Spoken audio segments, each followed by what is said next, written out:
कार्यक्रम के इस भाग के प्रायोजक हैं कृषि एवं किसान कल्याण मंत्रालय, भारत सरकार।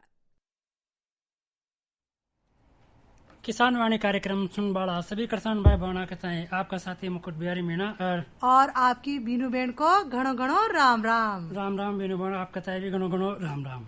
आप देखो मुकुट भाई, आज सजीव फोन इन कार्यक्रम छे और सजीव फोन इन कार्यक्रम अपना मंगलवार का दिन हो रहे छे और आज अपनो विषय छे राई सरसों की उन्नत खेती का बारे में अपना जो किसान भाई बहन छे माने जानकारी देबो।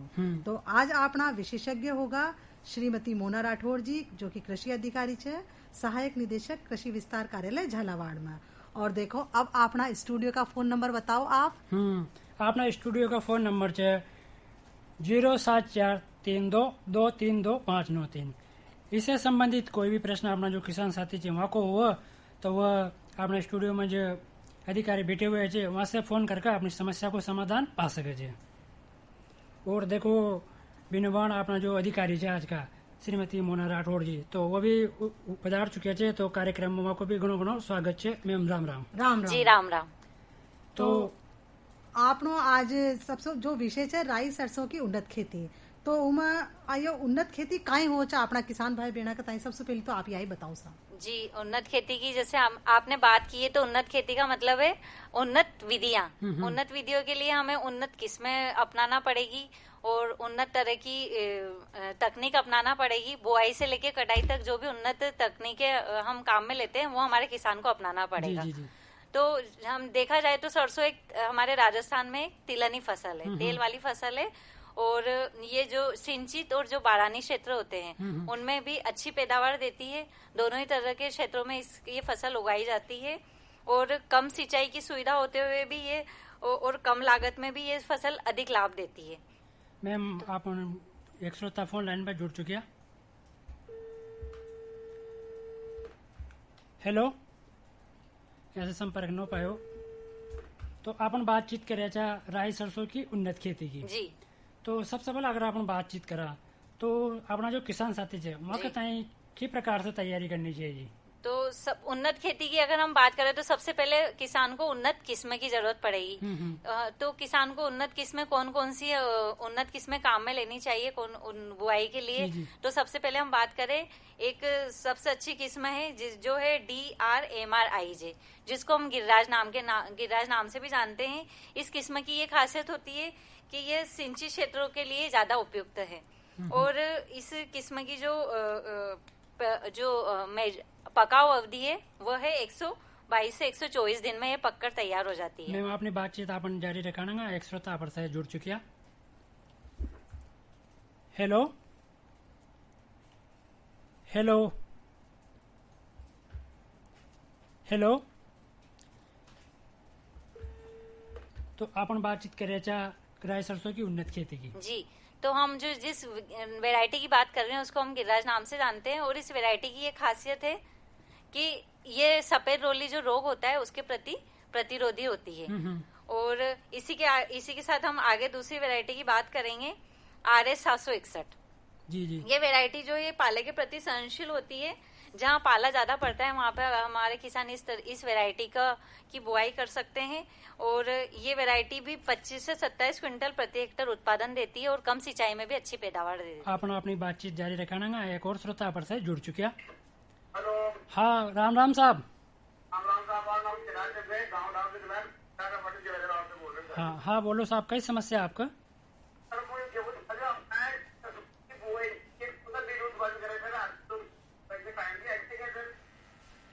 एक बार और दोबारा प्रश्न करो आपको।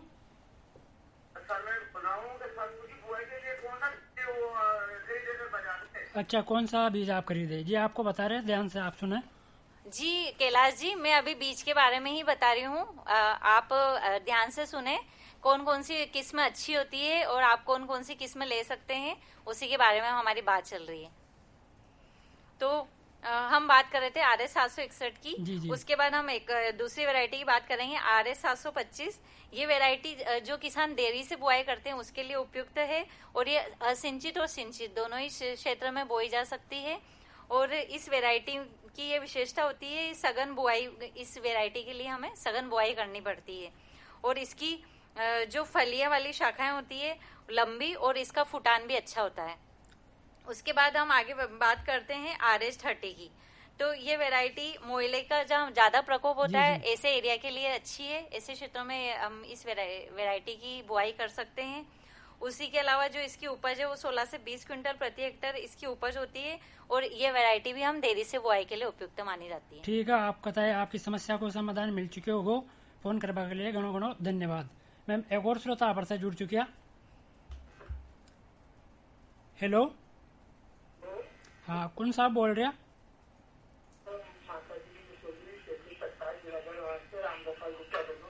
हाँ राम गोपाल जी, कई प्रश्न आपको? हाँ हाँ हाँ, आपको प्रश्न का याद?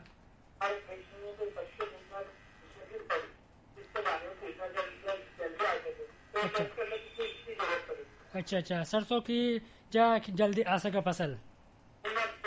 अच्छा, उन्नत किस्म का आप ही पहले भी बताइए जी एक बार, और आप ध्यान से सुना। जी, मैं आपको एक बार और छोट में उन्नत किस्मों के नाम बता देती हूँ। उन्नत किस्में है गिरिराज, जिसको हम DRMRIJ 31 के नाम से जानते हैं, RH761, RH725, RH749, ये उन्नत किस्में हैं। इसके अलावा प्राइवेट वैरायटी भी मार्केट में उपलब्ध होती है, जैसे कि पायोनियर है, एडवांटा, धान्या। ये आपको जो भी सूटेबल लगे आपने उसकी कीमत के हिसाब से आप अपने हिसाब से खरीद सकते हैं। ये प्राइवेट वैरायटियां हैं। ठीक है, राम गोपाल जी, फोन करने के लिए घणो घणो धन्यवाद। मोना जी, जैसा कि आपने बात चल रही थी कि राई सरसों की उन्नत किस्म की, तो अब के बुआई की भी बात करा। तो इनको बुआई को उपयुक्त समय काहे रहो छे और कब कब ये किसान यानी बो सके? जी, इसकी बुआई का जो उपयुक्त समय है वो 15 सितंबर से 15 अक्टूबर होता है। ये 15 सितंबर से 15 अक्टूबर है। ये ऐसे क्षेत्रों के लिए बारानी क्षेत्र जहाँ पे मतलब कम सिंचाई की सुविधा उपलब्ध हो, ऐसे क्षेत्रों में हम 15 सितंबर से 15 अक्टूबर तक बुआई कर सकते हैं। लेकिन जो सिंची क्षेत्र होते हैं वहाँ पे हम 10 अक्टूबर से 25 अक्टूबर तक बुआई कर सकते हैं, और ऐसे क्षेत्रों में बुआई हमें पलेवा करके ही देनी चाहिए। अच्छा। और अगर देरी से हम बुआई करते हैं तो हमें कुछ नुकसान होते हैं, जैसे कि एफिड, माहू जो कीट लगता है, और सफेद रोली, इनका प्रकोप होने की संभावना ज्यादा रहती है। तो हमारे किसान भाई इस चीज का ध्यान रखें कि बुआई समय पे करें, देरी से ना करें। सच्ची बात आपने की, क्योंकि यहाँ पर देख रहे थे आपने जो किसान साथी जब खरीफ की फसल की बुआई से निपट चुका है, तो वहाँ का तैयारी करके फसल की बुआई कर देनी चाहिए। जी, तो अब इमे जैसा बीज ले होगा अपना किसान भाई बहन काम मिले, तो वो बीज उपचार भी करवो छावा करना जी, वो ये बहुत अच्छी, ये सबसे अच्छी जरूरत की चीज पूछी आपने, क्योंकि हमारे कुछ किसान भाई बिना बीज उपचार करे ही बुआई कर देते हैं। तो सबसे जरूरी चीज होती है बीज उपचार, क्योंकि बिना बीज उपचार के हम बहुत सारी बीमारियों और कीट से अगर बीज उपचार करेंगे तो हम इनसे बचा जा सकता है। मैम, अपनी बातचीत अपन जारी रखाना। एक और श्रोता पर से जुड़ चुकिया। हाँ, हेलो, हाँ, कौन श्रोता बोल रहे थे? गांव को नाम बताओ। निर्मल जी, कहाँ से बोल रहे हैं? हाँ, पूछो। अच्छा। आपकी काई समस्या है राई सरसों का बारे में काई जानकारी चाहो छो आप? हाँ, बताओ, सुनो आप मैडम, बताओगा आपका जी। मैं आपको हम अगर हमारी इस बात को ध्यान से सुनेंगे तो मैं आपको पहले भी बता चुकी हूँ कि कौन कौन सी किस्म हम बो सकते हैं। इसके लिए गिरिराज या RH761, RH725, RH749, इस तरह की किस्में आप काम में ले सकते हैं। और बाजार में प्राइवेट कंपनीज भी बहुत सारी उन्नत वैरायटी की किस्में उपलब्ध है। आप चाहें तो अपने जो आपके पास जो कीमत के जो सुयोग्य लगे उसके अनुसार आप खरीद सकते हैं। जी। तो निर्मल जी, फोन करवा के लिए आपका घणो घणो धन्यवाद। तो मोना जी, बात चल रही थी अपनी बीज उपचार की बीज उपचार करे जी, और इका बारे में और विस्तृत रूप से बताओ साहब। जी, तो बीज उपचार के लिए हमें थायराम या मेनकोजेब 2 से 3 ग्राम प्रति किलो बीज के हिसाब से बीज उपचार करना जरूरी है। और बीज उपचार करने से क्या होता है, जो एक सफेद रोली होती है, तो मेटालेक्सिल नाम की एक दवाई आती है जिसको 8 ग्राम प्रति किलो बीज के हिसाब से हम उपचार कर सकते हैं। तो जो सफेद रोली रोग है इससे बचा जा सकता है। इसके अलावा एक पेंटेड बग कीट भी लगता है जो शुरुआती 7 से 10 दिन की अवस्था में लगता है। तो इस कीट से बचाव के लिए हमें थायोमिथाक्साम नाम की जो दवाई आती है वो 5 ग्राम प्रति किलो बीज या इमिडाक्लोप्रिड जो है 6 ग्राम प्रति किलो बीज की दर से हम उपचार कर सकते हैं। तो आपने बातचीत आपने जारी रखना। एक और श्रोता पर से जुड़ चुके। हेलो, हाँ, कौन साहब बोल रहे हैं? अच्छा अच्छा, हाँ, कई प्रश्न आपको?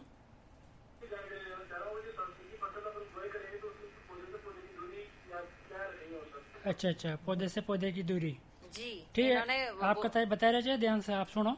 जी, हमारे किसान भाई जो है इन्होंने बहुत अच्छी बात पूछी, क्योंकि कुछ किसान हमारे भाई ये बात ही नहीं समझते कि दूरी कितनी पौधे से पौधे की और लाइन से लाइन की दूरी कितनी रखनी चाहिए। तो जो पौधे से पौधे की दूरी होती है वो 10 सेंटीमीटर होती है और लाइन से लाइन की जो दूरी होती है वो 30 से 45 सेंटीमीटर होनी चाहिए। क्योंकि उससे क्या होता है कि जितना हमारी जगह होगी हमारे प्लांटों को उगने के लिए उतनी जगह चाहिए होती है। तो जितनी हम बराबर दूरी रखेंगे उस हिसाब से हमारा प्लांट भी उसी हिसाब से बाहर निकल के उसको स्पेस चाहिए। और इसी तरह एक गहराई का भी ध्यान रखना जरूरी है। तो वो गहराई 5 सेंटीमीटर रहनी चाहिए सिंचित क्षेत्रों के हिसाब से, और असिंचित क्षेत्रों में नमी के अनुसार हमें गहराई को कम ज्यादा कर सकते हैं। ठीक है, प्रश्न करवा के लिए आपका धन्यवाद। और जैसा कि आपने बताया कि ये तरीका से बीज उपचार कर सके छे और करनी चाहिए। तो साथ ही अपना जो किसान भाई बहन ड्राई सरसों की बुआई कर रहा है या करेगा, तो वो कसी विधि छे जो काम में ले सके छे? जी, इसकी 2 तरह की विधियां हैं। या तो हमारा किसान जहाँ पे पानी की कमी होती है, तो ऐसे पानी की कमी वाले क्षेत्रों में किसान या तो पहले बुआई कर दे उसके बाद पानी दे सकता है, या फिर पलेवा विधि से भी जहाँ पे उपयुक्त पानी उपलब्ध है वहाँ पे पलेवा विधि से भी हमारा किसान खेती कर सकता है। जैसे पहले पानी भर देता है किसान। हाँ, पहले बहुत सी बार आपने किसान साथी सूखा में बुआई कर देते हैं, उनके बाद पानी बाद में छोड़ देते, और कुछ किसान साथी जहाँ पानी रह जाए वो सिंचाई करके फिर उनका बाद बुआई करेंगे। हाँ, तो इस तरीके से हमारा किसान भाई सिंचाई कर सकते हैं। और इसी के साथ हमें खेत की तैयारी भी करना जरूरी होता है, क्योंकि अगर हम खेत की तैयारी नहीं करेंगे तो खेत में बहुत सारे जो कीड़े बीमारी या जो खरपतवार के बीज हैं या जो कीड़ों के लार्वी अंडे हैं वो वहीं रह जाते हैं। तो खेत की तैयारी करना भी जरूरी है। तो जो इसके लिए हमें मिट्टी की भी जरूरत पड़ती है कि किस तरह की मिट्टी जरूरी है। जैसे कि दोमट और हल्की दोमट मिट्टी यहाँ के लिए उपयुक्त मानी जाती है इस तरह की फसल के लिए। उसके अलावा हमें जुताई, मिट्टी पलटने वाले हल से जुताई करना जरूरी है।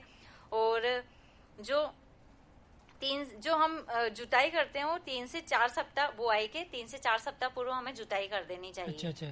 तो इस तरीके से हमारी खेत की तैयारी करना जरूरी है। तो मैम अपनी बातचीत आपने जारी रखना। यहाँ लेचा अपन अल्प विराम। प्रधानमंत्री किसान मान धन योजना। मिलेगा पेंशन का सहारा, कृषक ना होगा बेसहारा। जुड़ेगा खुशियों से नाता, कटेगा सुख से बुढ़ापा। सुरक्षित होगा अन्नदाता, सुरक्षित होगा अन्नदाता।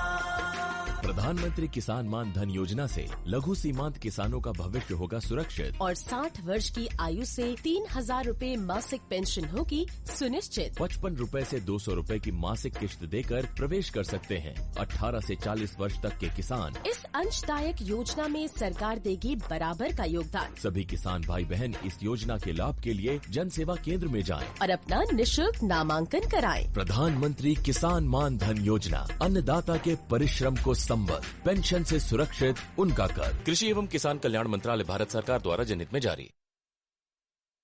हमने फसल बीमा योजना को अधिक प्रभावी बनाया, उसके दायरे में ज्यादा किसानों को लाए। नहीं है डर नहीं फिकर, मिली हमें नई डगर। फसल का करवा के बीमा, किसान की चिंता को छीना। हुआ सुरक्षित कल, सुरक्षित फसल निश्चित किसान, फसल बीमा सबका समाधान। आज ही प्रधानमंत्री फसल बीमा योजना से जुड़ें और फसल नुकसान से होने वाली आर्थिक हानि से निश्चिंत हो जाएं, ताकि प्राकृतिक और स्थानीय आपदा पर भी फसल नुकसान होने पर आप उसकी सही कीमत पाएं। प्रधानमंत्री फसल बीमा से जुड़ने के लिए आज ही नजदीकी कृषि कार्यालय, सहकारी समिति, बैंक शाखा, अधिकृत बीमा कंपनी या जन सेवा केंद्र में जाएं। क्योंकि सुरक्षित फसल निश्चिंत किसान, फसल बीमा सबका समाधान। कृषि एवं किसान कल्याण मंत्रालय, भारत सरकार। विनिर्माण कार्यक्रम में एक बार फिर से घणो घणो स्वागत है अपना मोना मैडम को भी, और अपना किसान सत्या करता है एक बार और स्टूडियो का अपना जो फोन नंबर है वो बता दे वहाँ। तो अपना फोन नंबर है 07432 232 593। और अपना आज को जो कार्यक्रम को विषय है वो है राई सरसों की उन्नत खेती। तो अपना किसान भाई बहन जो भी वहाँ की समस्या है और राई सरसों की उन्नत खेती का बारे में वो जानवो छावो है, वो फोन करके वहाँ का स्टूडियो का जो नंबर है 07432 232 593 यहाँ पर फोन करके पूछ सके छे। और अपना एक किसान साथी जुड़ चुके हैं। हेलो हेलो, हाँ कौन साहब बोल रहे हैं? आवाज मिल रही है आपका ताई? हाँ, आपको शुभ नाम? अच्छा अच्छा, कालाकोट से। क्या प्रश्न है आपको?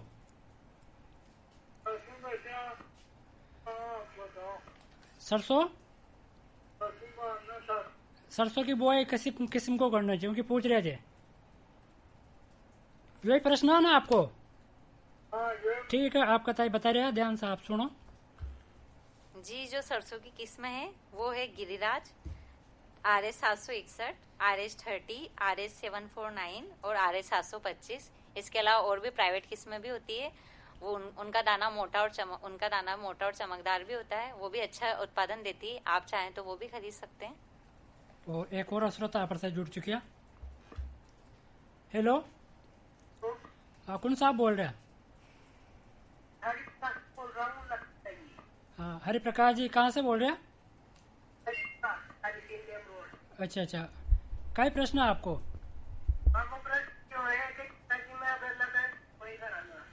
लहसुन की बुआई करेगा?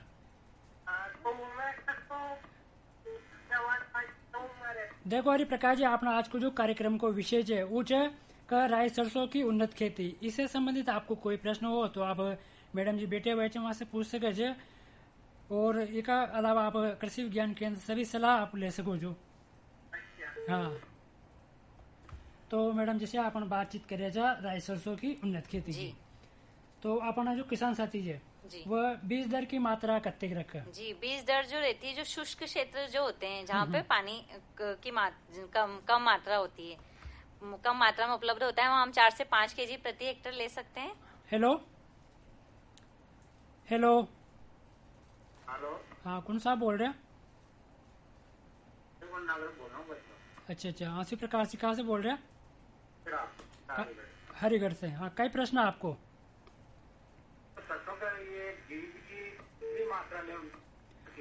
हाँ, वही आपका ताई बता रहे थे, आप ध्यान से सुनो, साथ में आप कागज पेन भी लेकर बैठ सको जो, ध्यान से आप सुनो। जी, मैंने बताया कि शुष्क क्षेत्रों में हम 4 से 5 केजी प्रति हेक्टेयर ले सकते हैं, और जो सिंचित क्षेत्र होते हैं जहाँ पे पानी पर्याप्त मात्रा में उपलब्ध होता है वहाँ हम 3 से 4 केजी प्रति हेक्टेयर, मतलब मैंने 4 बीघा की मात्रा बताई है, पर बीघा के हिसाब से हम 1 किलो प्रति बीघा बीज पर्याप्त होता है।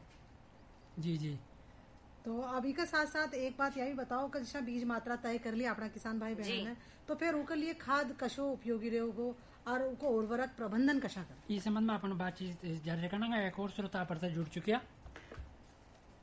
हेलो, हाँ राम राम साहब, कौन साहब बोल रहे हैं? भरत सिंह जी। हाँ, क्या प्रश्न है आपको?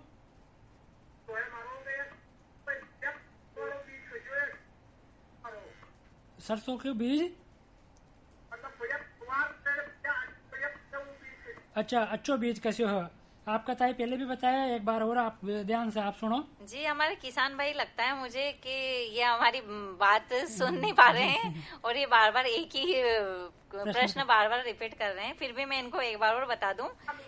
हाँ बिल्कुल बिल्कुल, ध्यान से आप सुनो। जी, हमारे पास बहुत सारी वेराइटी है। आप RS 725, RS 761, RS 749 और गिरिराज, जिसको हम DRMRIJ 31 के नाम से भी जानते हैं, और पूसा बोल्ड, इस तरह की जो ये सभी उन्नत किस्म की वैरायटी हैं, ये इनको आप उपयोग में ले सकते हैं।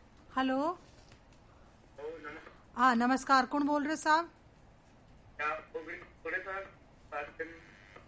हाँ, आपको प्रश्न पूछो साहब। सर तो आज तक बोल सकते हैं सर। अच्छा, कब बोल सके छे? हाँ, सुनो। प्रश्न के सरसों की बुआई कब कर सके छे? जी, मैंने टाइम बताया था सरसों का, पहले भी बताया, एक बार और बता दूंगी। जहाँ पे पानी पर्याप्त मात्रा में उपलब्ध है वहाँ 10 अक्टूबर से 25 अक्टूबर तक हम सरसों की बुआई कर सकते हैं। लेकिन जहाँ पानी की कमी होती है ऐसे क्षेत्रों में हम 15 सितंबर से 15 अक्टूबर के बीच बुआई कर सकते हैं। साहब, फोन करवा के लिए बहुत बहुत धन्यवाद। और जैसा कि आपने बात चल रही थी मोना जी, खाद और उर्वरक प्रबंधन अपन राई सरसों की खेती में कशा करा? जी, खाद और उर्वरक की अगर हम बात करते हैं तो सबसे पहले हम देसी खाद के बारे में बात करते हैं। अच्छा, देसी जो सड़ा हुआ खाद होता है वो हमें काम में लेना चाहिए। जो 8 से 10 टन खाद हमें काम में लेना चाहिए जहाँ पे सिंचित क्षेत्र होते हैं, और जो असिंचित क्षेत्र होते हैं वहाँ पे हमें 4 से 5 टन खाद पर्याप्त होता है। उसी के अलावा अगर हम जैविक खाद, ये इस तरीके से अगर हम जैविक खाद का उपयोग करते हैं तो इसके उपयोग से हम 50% जो रासायनिक खाद होती है उसकी बचत कर सकते हैं। और उस रासायनिक खाद के उपयोग किए बिना हम हमारी उपज को बिना नुकसान किए हुए काम बढ़ा सकते हैं। उसी के अलावा हम इसमें जो हमें नाइट्रोजन की जो आवश्यकता होती है वो 80 किलो नाइट्रोजन चाहिए हमें, और 30 से 40 किलो फास्फोरस चाहिए। और जिप्सम जो है वो 3 से 75 किलो जिप्सम, और जो गंधक का चूर्ण होता है वो 60 किलो गंधक का चूर्ण जरूरी होता है। और जो जिंक हमारे यहाँ की जो फसल है वहाँ पे जिंक की कमी है तो हमें जिंक सल्फेट का भी छिड़काव करना चाहिए। जहाँ कमी होती है, कमी वाले क्षेत्रों में हमें 25 किलो प्रति हेक्टेयर जिंक की आवश्यकता होती है। मैडम, अपन जैसे अगर बातचीत करा सरसों की फसल में अपन सिंचाई की जी, तो अपन देखा जाएगा सरसों की फसल में सिंचाई की थोड़ी कम आवश्यकता रहती है। बहुत सी बार अपन देखा जाएगा जो किसान साथी जहाँ पानी की ज्यादा सुविधा रहती है वो सिंचाई थोड़ी ज्यादा कर दीजिए जी। तो किसान साथी का कत्ती सिंचाई में करनी चाहिए जी। अगर पानी हमारे पास पर्याप्त मात्रा में उपलब्ध है तो हमारे किसान साथी 2 बार सिंचाई कर सकते हैं। पहली सिंचाई 30 से 40 दिन बाद फूल आने के टाइम पे। अच्छा। और दूसरी सिंचाई 70 से 80 दिन बाद। और अगर कहीं पानी की कमी है और हमारे पास पानी उपलब्ध नहीं है तो हम वहाँ पे एक ही सिंचाई करें ओनली 40 से 50 दिन बाद। जी। अच्छा, कई बार कहीं हो राई सरसों में देखभाल भी अच्छी करे, सिंचाई भी अच्छी करे और खाद भी अच्छो देवो उसका बावजूद भी कीट रोग लाग जावे जी। तो अगर कीट रोग लाग जावे तो फिर ऐसी स्थिति में अपना किसान भाई बहन कहीं करे? जी, कशा रोग लाग सकते, कौन कौन से रोग और कीड़े लग सकते हैं, दोनों के बारे में हम बात कर रहे हैं। तो सबसे पहले इसमें जो कीड़ा लगता है वो शुरुआती जो 7 से 10 दिन होते हैं उसमें एक पेंटेड बग और आरा मक्खी, ये 2 तरह के इंसेक्ट लगते हैं। अगर हमने इनको समय पे नियंत्रण नहीं करा तो हमारी पूरी फसल को नष्ट कर देते हैं। तो ये जो पेंटेड बग होता है ये एक रस चूसक कीट होता है, मतलब ये हमारी फसल की पत्तियों से रस चूसता है और जिससे क्या होता है पत्ते टेढ़े मेढ़े हो जाते हैं और जो फूल बनने की जो क्षमता होती है वो भी कम हो जाती है, और जो हमारा पौधा होता है वो भोजन बनाने की क्षमता उसकी खत्म हो जाती है। तो हमें इस कीट के कंट्रोल के लिए, नियंत्रण के लिए हमें एक इमिडाक्लोरपिड नाम की जो दवाई आती है उसका छिड़काव कर सकते हैं। और इसी तरह से जो आरा मक्खी है, आरा मक्खी भी क्या करती है, पत्तों में छेद कर देती है और ये भी हमारी फसल को हानि पहुंचाती है। मैडम, बहुत सी बार देखा ये जाता है कि अपन देखा अपना जो किसान साथी है वो जैसे अपना सरसों में कोई कीट लाग रहा है तो किसान साथी अपना बहुत सी बार बिना पूछे दुकानदार से दूसरी जैसे अपना गेहूं की तो उनकी दवाई ले उनके ताई सरसों में छिड़क दीजिए, फिर सरसों की ताई चना में भी छिड़क दीजिए तो उनका नुकसान हो जाओ। फिर किसान साथी कहते हमारा नुकसान हो चुके हो तो एक लगा अपना जो किसान साथी है वहाँ का ताई थोड़ा सा ध्यान रखवाने की जरूरत है। जी, हमारे और इस एक बात का और ध्यान रखें, हमारे किसान साथी कहीं से भी दवाई लाए तो उसकी अगर खेत में कोई भी बीमारी है, कोई भी इंसेक्ट या कीट लग रहा है तो वो हमारे जो भी कृषि पर्यवेक्षक होते हैं, हर पंचायत में एक कृषि पर्यवेक्षक होता है या फिर जिला स्तर पे हमारा एक ऑफिस है तो चाहे तो संबंधित कृषि पर्यवेक्षक से सलाह लेके फिर दुकान पे दवाई लेने जाए या फिर जिला लेवल पे जो हमारा ऑफिस है कृषि विभाग का वहाँ संपर्क करके फिर दवाई ले। तो उससे अपना जो किसान साथी है बहुत हद तक आपने जो फसल है उनका तय बचा सके। जी, और बिल भी जरूर लेके आए, जहाँ से भी दवाई ले वहाँ से बिल जरूर लाए। जी। या तो बहुत ही छोटी बात बताई आपने का बिल रहे होगो तो उनको आगे जार कहीं समाधान भी हो सके अगर कोई गड़बड़ हो या दुकानदार किसान भाई के साथ कुछ गलत दवाई दे दी जिससे उनकी फसल को नुकसान हो गया तो हमारा किसान उस दुकानदार पे क्लेम कर सकता है कि भाई हाँ आपने इस तरह की दवाई दी, तो वो किस सबूत पे, उनके पास कोई सबूत होगा तभी तो वो। जी बिल्कुल। तो एक और बात यहाँ मैं आपसे पूछना चाहूंगा कि जैसा कई बार जैसे खेती के दौरान खरपतवार भी पैदा हो जाओ, एडो भी पैदा हो जाओ, तो उसका नियंत्रण के लिए अपना किसान का ही कर जी। तो नियंत्रण के लिए सबसे पहले तो मैं हमारे किसान को ये सलाह देना चाहूंगी, किसी प्रकार के खरपतवार जो नाशी होता है उसका उपयोग नहीं करना चाहिए, क्योंकि ये हमारी फसल को नुकसान पहुंचाता है और आने वाली फसल को भी नुकसान पहुंचाता है और मनुष्य के शरीर को भी नुकसान पहुंचाता है, और मिट्टी को तो पहुंचाता है, फसल को भी पहुंचाता है और पर्यावरण को भी नुकसान पहुंचाता है। तो कोशिश करें कि हम निराई गुड़ाई करके ही खरपतवार को हटाएं। और जो निराई गुड़ाई का जो समय होता है, जो हम शुरू के जो 20 से 25 दिन होते हैं, उस टाइम पे हम निराई गुड़ाई करें, और जो पौधों की जो संख्या होती है वो अधिक हो जाती है तो उनको हटा दें।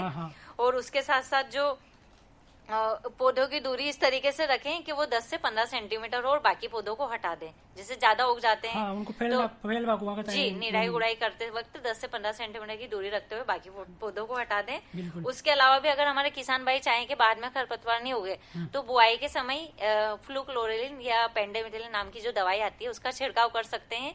ये अंकुरण से पूर्व या बुआई के समय ही करें। अंकुरण होने के बाद किसी भी खरपतवार नाशी का उपयोग, हमारी जो ये रबी की फसल होती है ये बहुत ये माने हम सेंसिटिव होती है, बहुत कमजोर होती है, इसमें फसल होती है। हाँ, तो फसल उगने के बाद कोई भी खरपतवार नाशी का उपयोग ना करें। तो मोना जी, आप अब समय भी हो रहा है, तो चालता चालता अपना किसान भाई बेड़ा बताई, आपने बहुत छोटी छोटी जानकारी दी, बहुत बढ़िया बताई, फिर भी सलाह का तौर पर सुझाव का रूप में और काय के पूछा खेती करनी चाहिए जी। सुझाव ये है कि बस हमारा किसान भाई डीएपी का बहुत उपयोग कर रहा है, वहाँ आए दिन हमारे दुकानों पे भीड़ लगी रहती है, तो यूरिया और डीएपी इनके लिए, तो उस डीएपी की जगह हमारे किसान भाई एसएसपी सिंगल सुपर फास्फेट का उपयोग करें। डीएपी का जो 1 कट्टा है उसकी जगह हम अगर सिंगल सुपर फास्फेट के 3 कट्टे और 1 यूरिया के बैग का इस्तेमाल करेंगे तो उससे कम रेट में वो चीजें मिल जाएगी हमें और हमारी फसल अच्छी पैदावार देगी। मोना जी, आपको बहुत बहुत धन्यवाद, आप कार्यक्रम में आया। इतनी महत्वपूर्ण और सारगर्भित जानकारी आपने माँ किसान भाई बना कताई दी, एक लिए आपका घणो धन्यवाद। और देखो भी बना अपना किसान जालदा पाटन करसा उपज मंडी का भाव भी अपन जान लिया। हाँ बिल्कुल, तो आज का काई भाव रिया बताओ साहब। तो मसूर को भाव रहे देखो 5,600 से लेकर 6,150 रुपया प्रति क्विंटल। गेहूं को भाव रहे 2,500 से लेकर 2,700 रुपया 50 रुपया प्रति क्विंटल। वही धनिया बिक्यो है 5,500 से लेकर 7,001 रुपया प्रति क्विंटल। कलौंजी को भाव रहो 15,000 से लेकर 18,000 रुपया प्रति क्विंटल। वही नई सोयाबीन को भाव रहो 3,700 से लेकर 4,470 रुपया प्रति क्विंटल। और नई मक्का को भाव रही हो 1,800 से लेकर 2,200 रुपया प्रति क्विंटल और मेथी 5,000 से लेकर 5,450 रुपया प्रति क्विंटल। और चना को भाव रही हो 6,600 से लेकर 7,100 रुपया प्रति क्विंटल। अलसी 5,700 से लेकर 6,050 रुपया प्रति क्विंटल और उड़द को भाव रही हो 4,000 से लेकर 7,000। और सरसों को भाव की बात करें तो 5,800 से लेकर 6,200 रुपया प्रति क्विंटल। तो ये तो आपने वो जालदा पाटन कृषि उपज मंडी को भाव कार्यक्रम को और जो समय समाप्त तो किसान भाई बनासू लिया आज्ञा करा। राम राम, राम।